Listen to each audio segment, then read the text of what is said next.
গাজা ও লেবাননে ইসরায়েলি আগ্রাসন থামাতে দেশটিকে কাঠগড়ায় দাঁড় করিয়েছেন ইউরোপীয় ইউনিয়নের পররাষ্ট্রনীতির প্রধান জোসেপ বোরেল।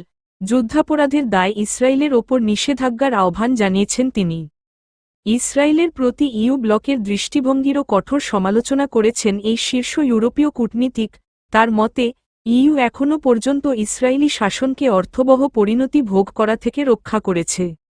গাজা এবং লেবাননে আন্তর্জাতিক আইন লঙ্ঘন করেছে ইসরায়েল। এ কারণে ইসরায়েলের ওপর আমদানি নিষেধাজ্ঞা ও দেশটির সরকারের সাথে রাজনৈতিক সংলাপ স্থগিত করা উচিত, এমন প্রস্তাব দিয়েছেন তিনি। তার মতে, ব্লকের দৃষ্টিভঙ্গি পরিবর্তন করতে হবে। ইউরোপীয় ইউনিয়নের পররাষ্ট্র নীতির প্রধান সেই সঙ্গে বলেছেন, স্বাস্থ্যসেবা কর্মীদের উপর হামলা আন্তর্জাতিক মানবিক আইনের গুরুতর লঙ্ঘন। সংঘাতপূর্ণ অঞ্চলে চিকিৎসা কর্মীদের সুরক্ষা আলোচনাযোগ্য। সেই সঙ্গে বোরেল ইউ বালবেকের কাছে ইসরায়েলি হামলায় 12 প্যারামেডিকদের হত্যার তীব্র নিন্দা করেন। তার এমন প্রতিবাদের পর ইউ এর পররাষ্ট্র বিষয়ক কাউন্সিল আগামী সপ্তাহে বোরেলের প্রস্তাব নিয়ে আলোচনা করবে।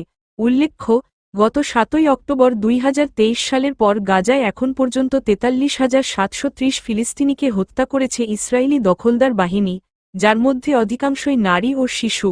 এছাড়াও দেশটিতে আহত হয়েছেন 1 লাখেরও বেশি মানুষ। এর বাইরেও বহু মানুষ নিখোঁজ ও ধ্বংসস্তূপের নিচে আটকে আছেন।